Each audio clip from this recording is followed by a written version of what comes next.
Never count your cash in public even if in singles. Or when you are sitting at the table. Don't raise your voice with strangers and always be the last to speak. You don't know if these guys are wired properly or not. True.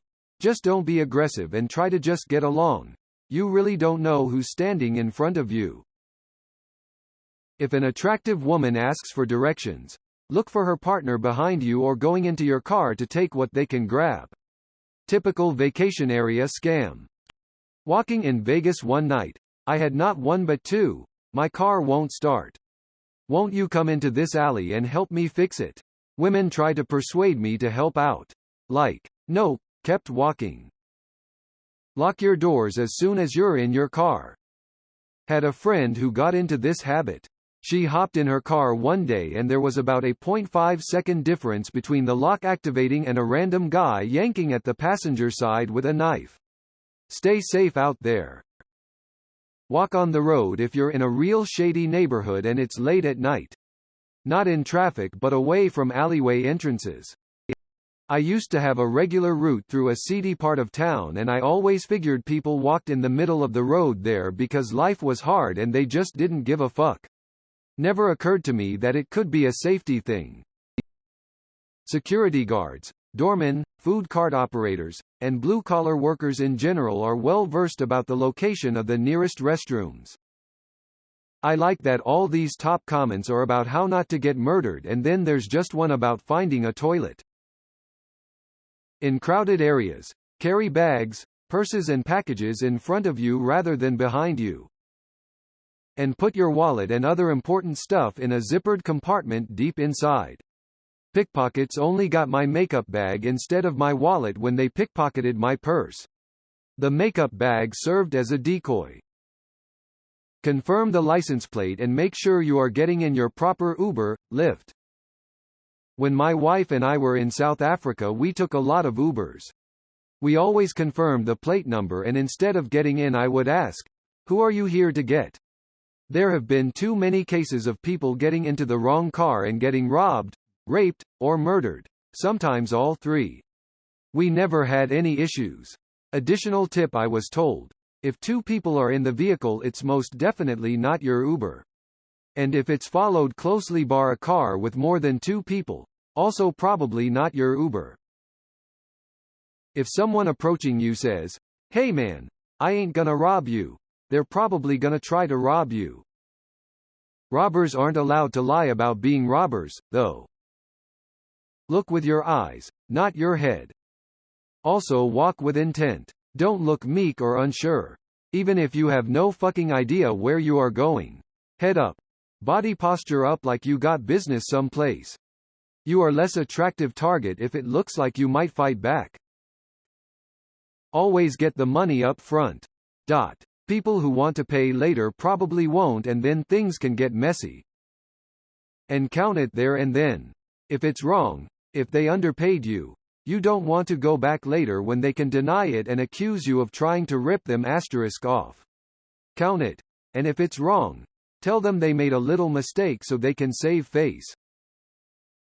If you're in the hood and you see kids playing outside, you're probably safe.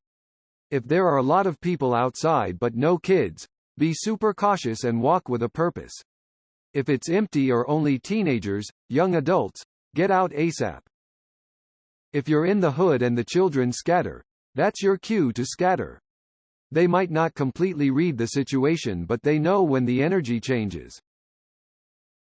Always put something between yourself and the ground, even if it's just a piece of cardboard.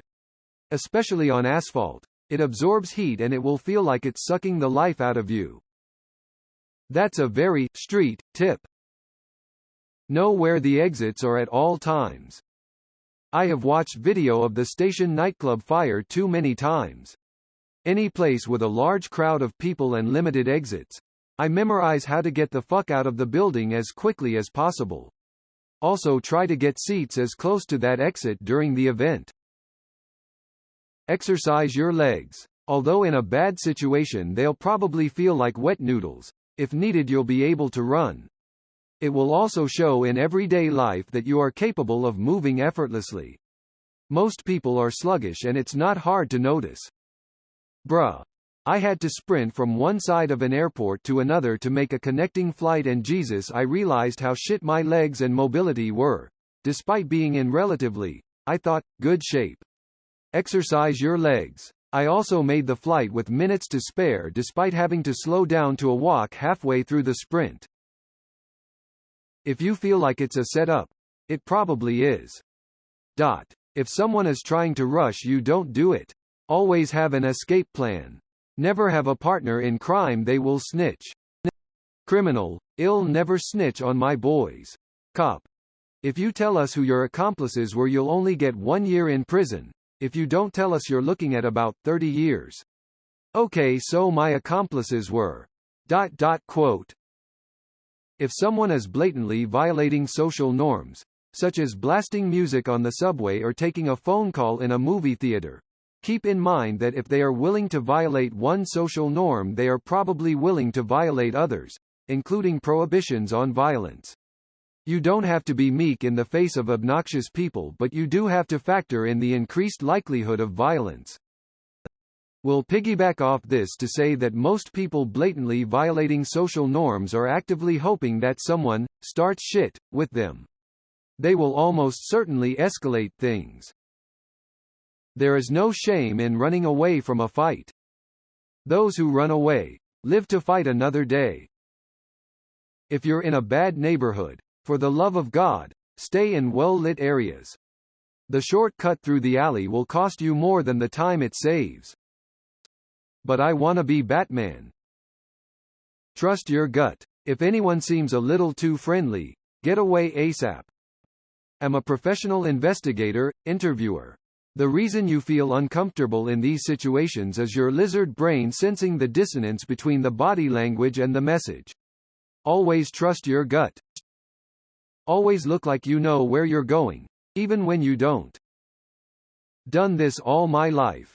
Now I'm not even sure if I'm on the right side of the globe anymore, but I'm still walking straight forward looking all confident.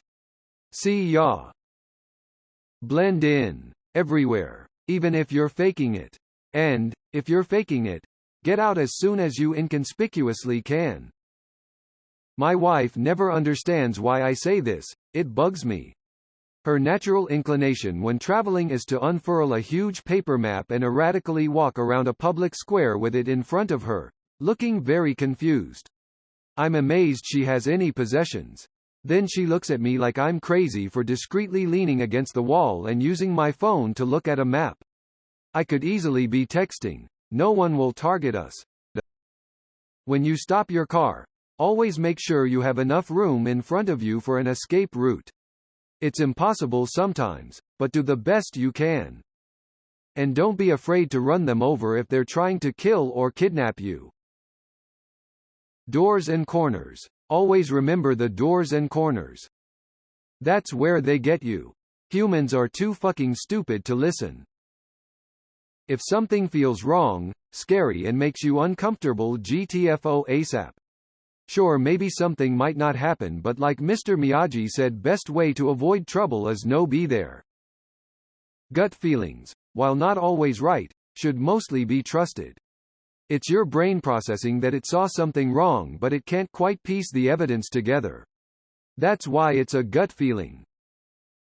Listen always and speak only when you need to. People don't know when to shut up.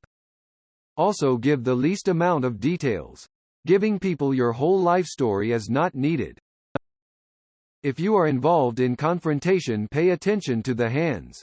2 things. If they reach into their pocket and or under their shirt, you're likely going to be hit with something, stabbed, or shot. If they are tucking their hands by their hamstring and or clenching their fist while looking you up and down, you're about to get punched. Run or take the fight to them, because if either one of these things are happening, you're already the underdog. And something like 90% of first punches in a fight are overhand rights. Always check the toilet paper roll before taking a dump. If I finish the roll in a public stall and there isn't more TP available, I prop up the seat with the empty roll. Saves the next guy from shuffling to the next stall with his pants around his feet. Only break one law at a time. It's always the stupid thing that gets you caught for the big thing.